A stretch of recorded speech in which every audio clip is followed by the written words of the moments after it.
요즘 젊은 아빠들은 어떻게 해야 좋은 아빠가 될 수 있나를 고심하고 노력합니다. 자신의 경험을 토대로 만든 책이 본물처럼 쏟아지는가 하면 그 책들이 베스트셀러의 반열에 오르는 걸 봐도 그 열기를 알 수 있죠. 여러분은 어떠신가요? 맘앤 앙팡 매거진에 실린 정말로 알아야 할 좋은 아빠 10계명을 소개해드릴 테니 참고하시기 바랍니다. 첫째, 무조건 같이 놀아주는 아빠가 되라. 아이가 당신과 함께 노는 기간이 기껏해야 10년이 넘지 않는다는 사실을 기억한다면 지금 당신의 품 안에서 잠든 아이와의 시간이 훨씬 소중하게 느껴질 겁니다. 바빠서, 피곤해서라는 핑계로 아이와의 시간을 미루지 마세요.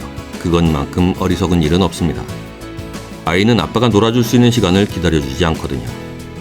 조금의 시간이라도 틈틈이 아이와 놀아주세요. 그렇지 않으면 아이는 절대 아빠와 가까워지지 않습니다. 둘째, 아이의 인성교육에는 엄마, 아빠의 역할이 동등해야 합니다. 아이들의 교육에는 누구의 몫이라는 말이 통하지 않습니다. 그야말로 엄마, 아빠 공통의 몫이라는 것을 항상 기억해야 하죠. 항상 아내와 자주 이야기하면서 아이의 현재 상태를 체크하는 것 또한 필요합니다. 아빠는 바깥일에만 열중할 것이 아니고 아이와 살을 부비고 눈을 맞추며 사랑을 나누고 가르침을 주는 자애로운 스승이 돼야 합니다. 스스로 육아의 책임감을 가지고 다가서지 않는다면 아이는 절대 아빠의 품 안에서 휴식을 취하지 않게 됩니다. 셋째, 텔레비전을 꺼두는 시간이 필요하다. 아이와 대화하라는 말보다 이 말을 정말로 실천해야 합니다. 세상이 돌아가는 이야기는 직장에서, 출퇴근길에 또는 동료들과 대화를 통해서 알 만큼 알고 있잖아요. 그런데도 집에 와서 TV 앞에만 붙어 있다면 참으로 어리석은 아빠가 아닐 수 없겠죠. 그 시간 동안 아이는 아빠의 옆모습만 하염없이 바라보고 있는데 말이에요. 넷째, 사소한 잘못은 무시하라. 가끔 아이의 사소한 실수에 지나치게 화내는 아빠들이 있죠. 그렇지만 사실 아이가 저지르는 실수는 특별히 위험한 것들을 제외한다면 다 고만고만한 것들인데 말이에요.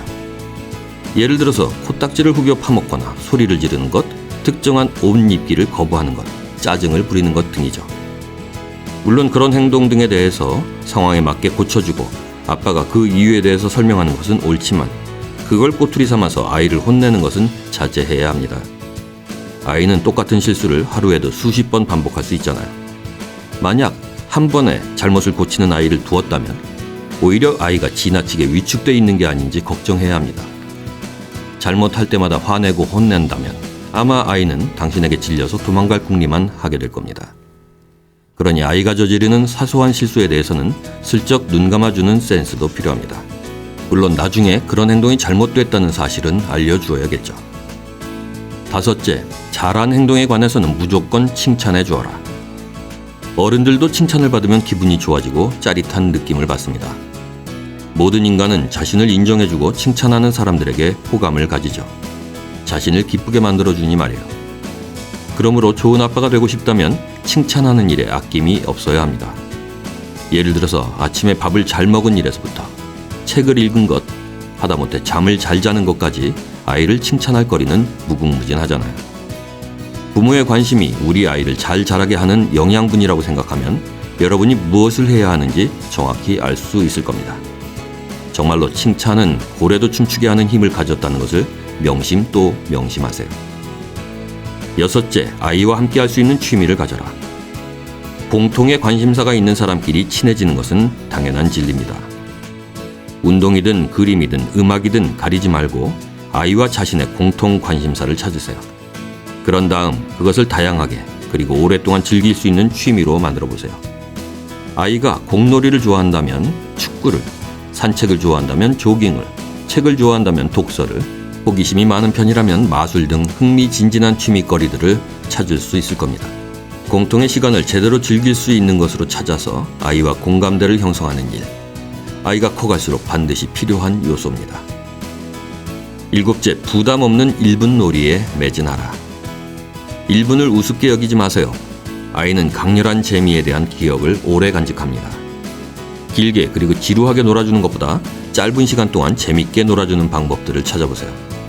물론 여러분이 놀이 방법을 잘 모를 수도 있겠지만 인터넷과 서점에 넘쳐나는 게 아이와 재밌게 노는 방법을 알려주는 책들입니다.